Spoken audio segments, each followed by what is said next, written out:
transmitting live from a tower atop Campbell Hill in Bell Fountain, Ohio. This is the Robert Dyer Channel Halloween Countdown 2021. And now, here's the only man the CIA hasn't reprogrammed with Squid Game, Robert Dyer.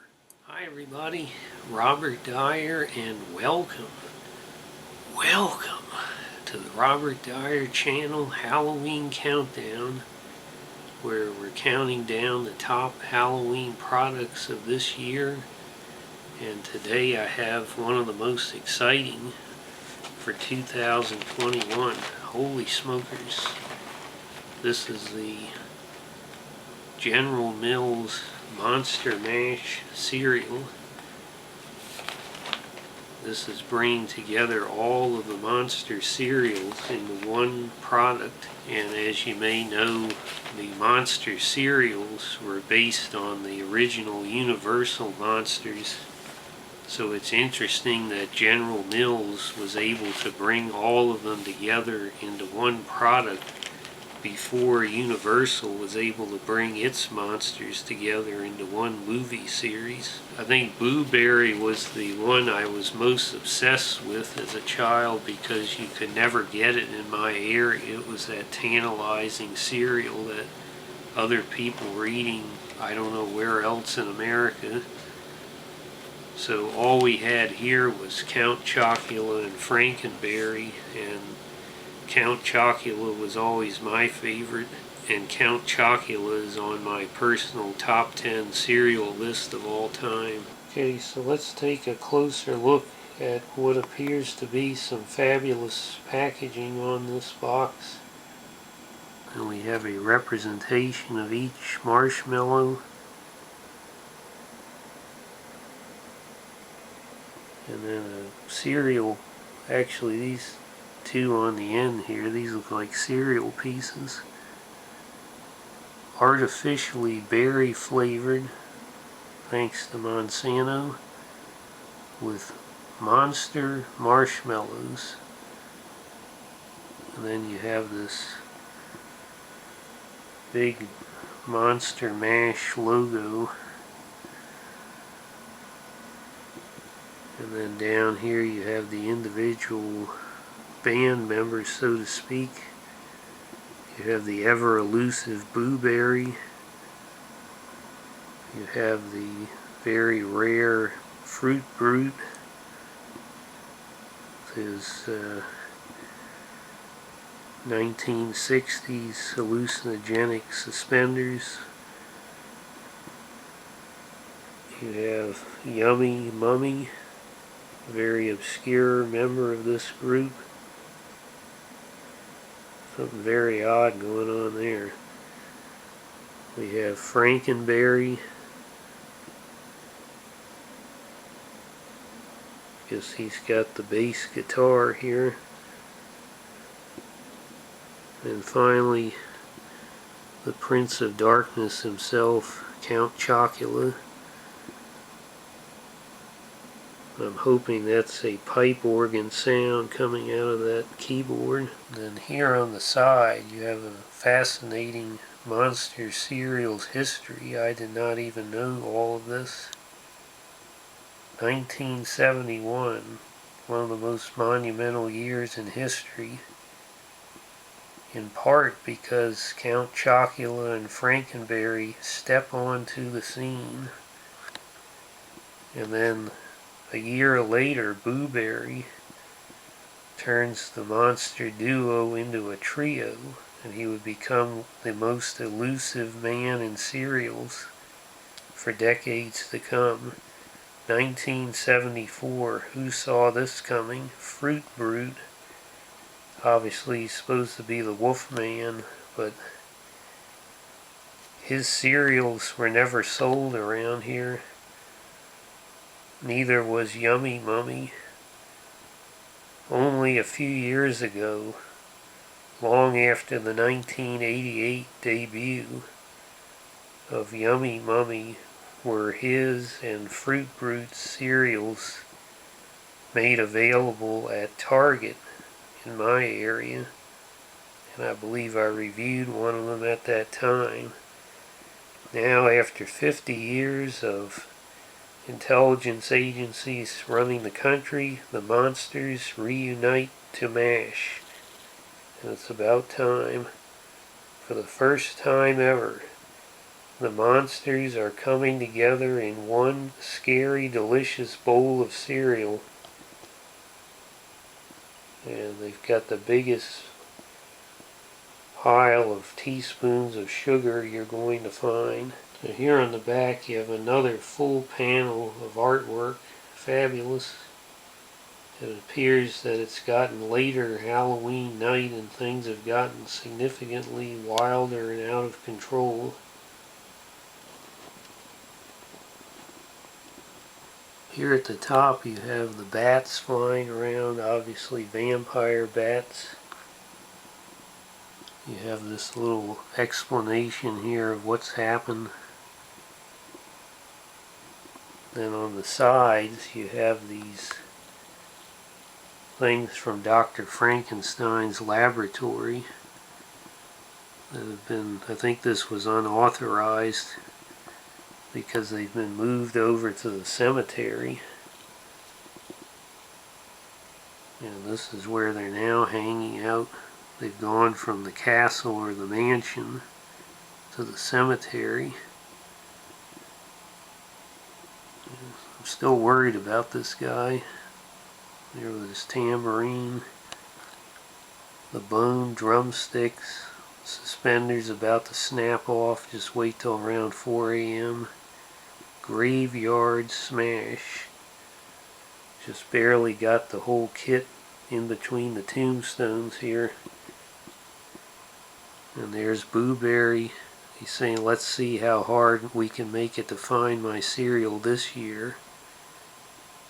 And there's Franken Berry. Good God, I guess he's pulling some kind of a Gene Simmons here. Thing, it's just like a skull with a bone coming out of it. Very fancy custom base there. There's a spider web in between, and then he's got the Charvel star here. And finally, again, Vlad the Impaler himself, Count Chocula. And now he's tossed away that cheap keyboard from Target, that cheap Adam Levine keyboard he picked up in the dark aisle at Target, and he's got this casket with a keyboard on it. Probably any heavy metal group would kill to have that. And then down here you've got these weird tombstones.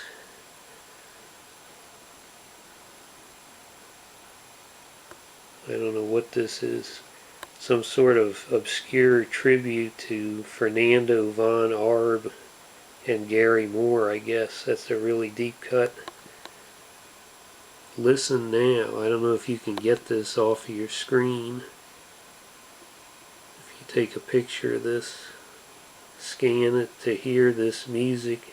MonsterMashCereal.com. Do you actually want to hear this music? That's another story. Let's get out of here. Here you got a nice top of the box even. All the classic logos of these cereals. Some of them darker than others. And then in case you were worried there weren't enough preservatives, you could be eating this next summer without any problem.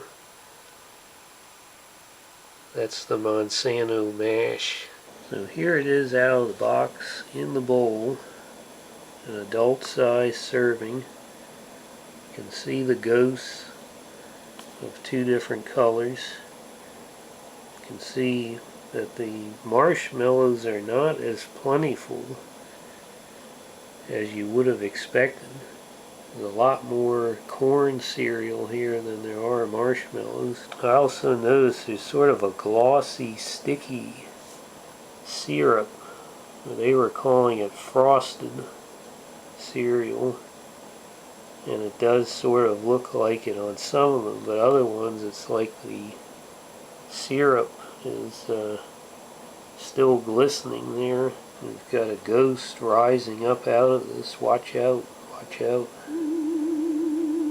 I don't even think that's an authorized piece. Who is that? Who is that rising out of there? Now the aroma, there's a vaguely Trix cereal aroma. Pretty much the aroma of corn cereal pieces with a fruit aroma added to it. Can't really smell the marshmallows. Let's go ahead and see how it tastes.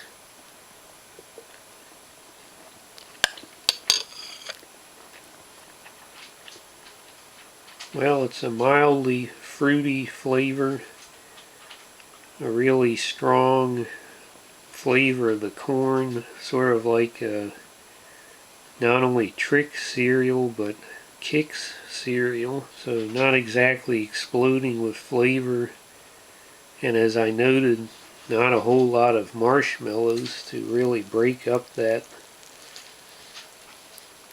And I've got whole milk on here. It's critical to have whole milk, whether it's coffee or cereal.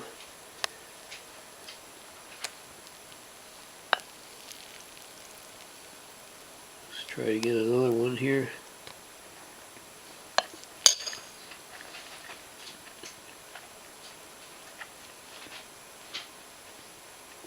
I like having the ghost shapes for the Halloween theme, but I feel like they're not strongly enough emphasizing the monsters, who are supposed to be the main focus here, not these generic Pac-Man ghosts.